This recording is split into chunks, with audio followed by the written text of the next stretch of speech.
무형교회에서 유형교회로 오늘의 묵상입니다. 오늘도 말씀과 기도로 하루를 시작하고 마무리하는 그리스도인이 됩시다. 오늘은 창세기 26장 12절에서 16절 말씀을 묵상하겠습니다. 성경 말씀을 보겠습니다. 이삭이 그 땅에서 농사하여 그 해에 100배나 얻었고 여호와께서 복을 주심으로 그 사람이 창대하고 왕성하여 마침내 거부가 되어 양과 소가 떼를 이루고 종이 힘이 많으므로 블레셋 사람이 그를 시기하여 그 아버지 아브라함 때에 그 아버지의 종들이 판 모든 우물을 막고 흙으로 메웠더라. 아비멜렉이 이삭에게 이르되 네가 우리보다 크게 강성한즉 우리를 떠나라. 오늘 말씀 앞의 내용을 간략하게 정리한다면 이삭이 사는 곳은 브엘세바에 위치한 부엘라 헤로이입니다. 이곳에 심각한 흉년이 생기게 되었습니다. 그래서 이삭은 블레셋 그랄이라는 지역으로 가게 됩니다. 이곳에서 정착하는 가운데 이삭은 자신의 아내를 누이라고 거짓말을 하게 됩니다. 아브람도 이렇게 아내를 누이라고 속였는데 이삭도 똑같은 거짓말을 했습니다. 어느 날 블레셋 아비멜렉 왕은 창으로 내다보다가 이삭이 아내 리브가를 껴안는 것을 보게 됩니다. 그리고 블레셋 아비멜렉 왕은 이삭을 불러서 잘못하면 죄를 지을 뻔했다고 말하면서 이삭과 아내를 누구도 건드리지 못하게 공포해 줍니다. 이후 이삭은 그랄 땅에서 정착하며 농사를 지었는데 무려 100배나 수확을 얻었고 여호와께서 복을 주셔서 이삭이 매우 창대하고 왕성해져서 마침내 거부가 되었습니다. 이삭이 복을 받는 것이 당연한 상황은 아니었습니다. 먼저는 이삭은 자신이 있던 곳에서 기근이 있어서 그랄로 온 것이기 때문에 번영이나 풍요의 가능성이 전혀 없는 상태였습니다. 그리고 이삭은 농사에 익숙하지 않았던 유목민이었습니다. 이 땅의 토지를 잘 파악하지 못한 이주민이었습니다. 이삭의 상황은 거부가 될 수 없었던 상황이죠. 그러나 농사를 지으면서 일반적인 사람들의 수확보다 2배에서 4배나 많은 100배의 수확을 거두게 되었습니다. 이삭이 어떻게 이런 복을 받았을까요? 이삭이 무엇을 했길래 이런 복을 받았을까요? 여러분은 이삭이 왜 거부가 되었다고 생각하십니까? 이삭의 전체 인생을 묵상해 보십시오. 저는 묵상하면서 생각나는 것이 3가지 정도가 있었습니다. 첫 번째는 아브라함을 통해서 이삭은 제단 위에서 제물로 한 번 죽었던 인생이었습니다. 두 번째는 날마다 빈들에서 묵상하며 기도하는 사람이었고 결혼이 늦어지더라도 이방인 여자랑 결혼하지 않겠다는 굳은 신앙의 뿌리가 있었습니다. 세 번째는 선조 아브라함에게 주신 하나님의 약속의 말씀이 있었습니다. 여러분은 이삭에 대해 어떻게 묵상하고 계셨습니까? 성경에서 최고의 복은 하나님께서 함께 하시는 것이 복입니다. 이삭의 삶에는 하나님이 함께 하시는 복이 임하고 있었던 것이죠. 어떻게 하나님께서 이삭의 삶과 늘 함께하고 있었을까요? 그것은 모리아산의 제단에서 단 한 번의 제물이 되었던 이삭의 믿음 때문이었습니다. 갈라디아서 2장 20절을 보면 내가 그리스도와 함께 십자가에 못 박혔나니 그런즉 이제는 내가 사는 것이 아니요 오직 내 안에 그리스도께서 사시는 것이라. 이제 내가 육체 가운데 사는 것은 나를 사랑하사 나를 위하여 자기 자신을 버리신 하나님의 아들을 믿는 믿음 안에서 사는 것이라. 아멘. 내가 죽으면 내 안에서 예수 그리스도께서 사시는 것입니다. 내가 죽으면 내 삶에 하나님의 인도하심으로 사는 것입니다. 에베소서 1장 22절을 보면 또 만물을 그의 발 아래에 복종하게 하시고 그를 만물 위에 그의 머리로 삼으셨느니라 라는 말씀도 있습니다. 하나님은 예수 그리스도께서 십자가에 달려 죽으시고 부활하시면서 세상 만물을 예수님 발 아래 복종하게 하셨습니다. 그래서 예수를 믿는 자는 예수님 때문에 만물이 복종하는 특권을 누리게 됩니다.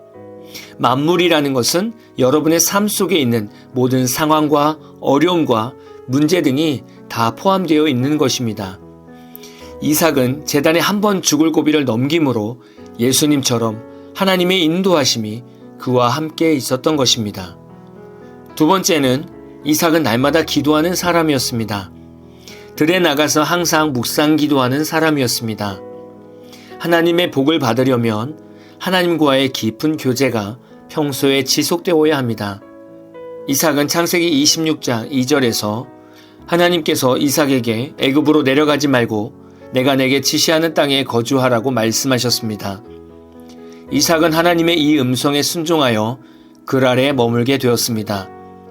그래서 유목민이지만 농사를 지으면서 다른 사람들보다 100배의 복을 받게 되었습니다. 제사보다 중요한 것이 바로 순종입니다.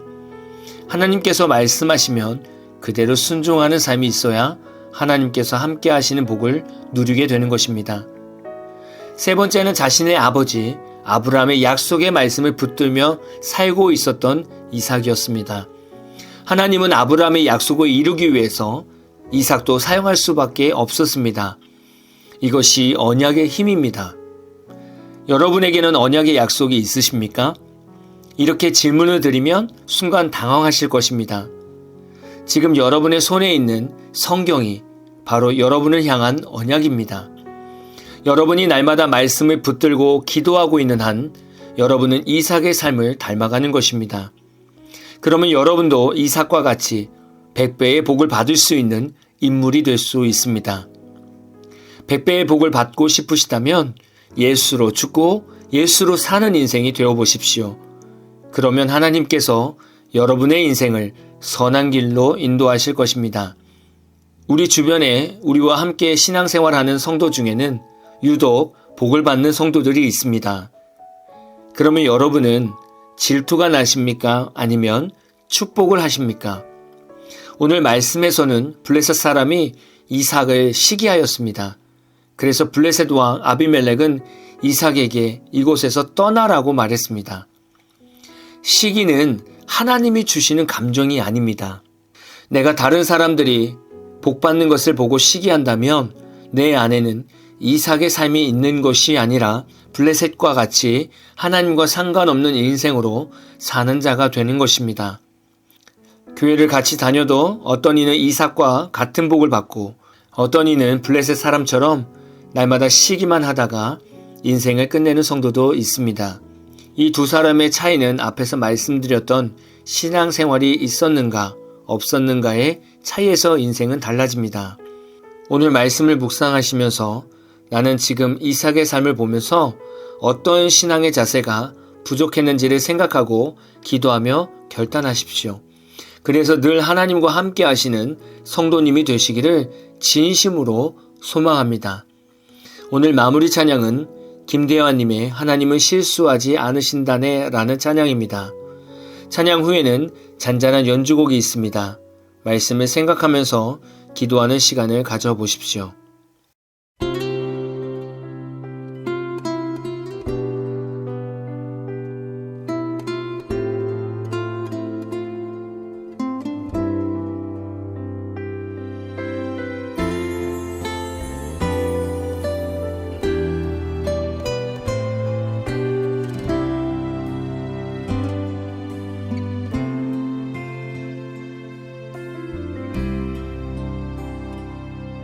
내가 걷는 이 길이 혹 굽어도는 수가 있어도 내 심장이 울렁이고 가슴 아파도 내 마음 속으로 여전히 기뻐하는 까닭은 하나님은 실수하지 않으심일세.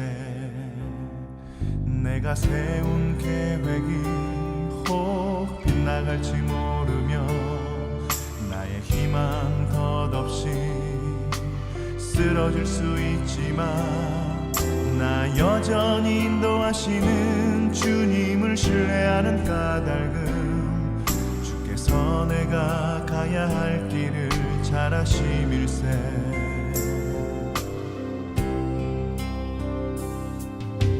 어두운 밤 어둠이 깊어 날이 다시는 밝지 않을 것 같아 보여도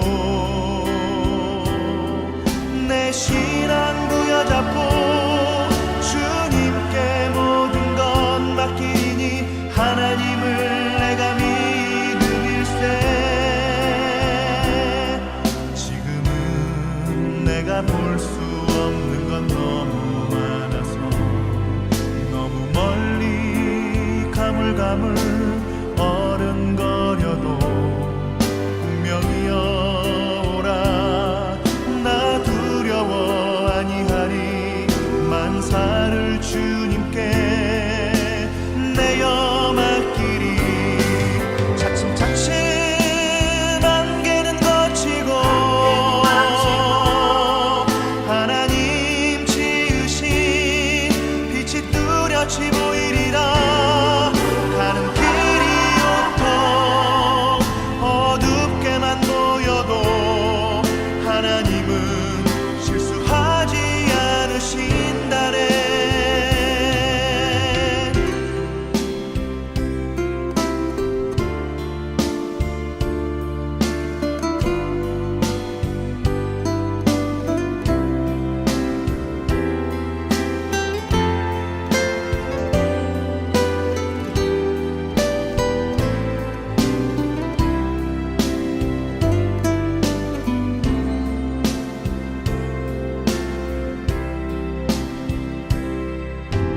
어두운 밤 어둠이 깊어 날이 다시는 밝지 않을 것 같아 보여도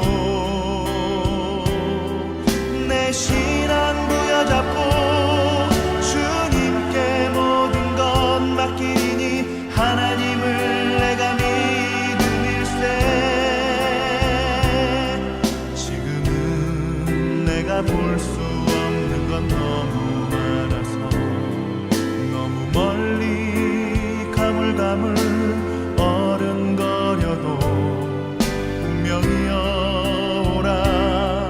나 두려워 아니하리. 만사를 주님께 내어 맡기리. 차츰차츰 안개는 거치고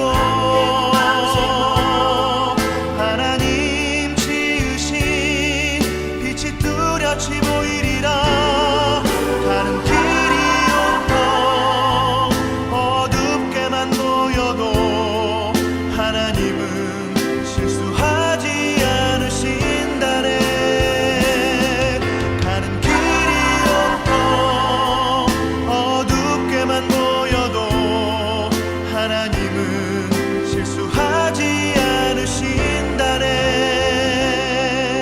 하나님은 실수하지 않으신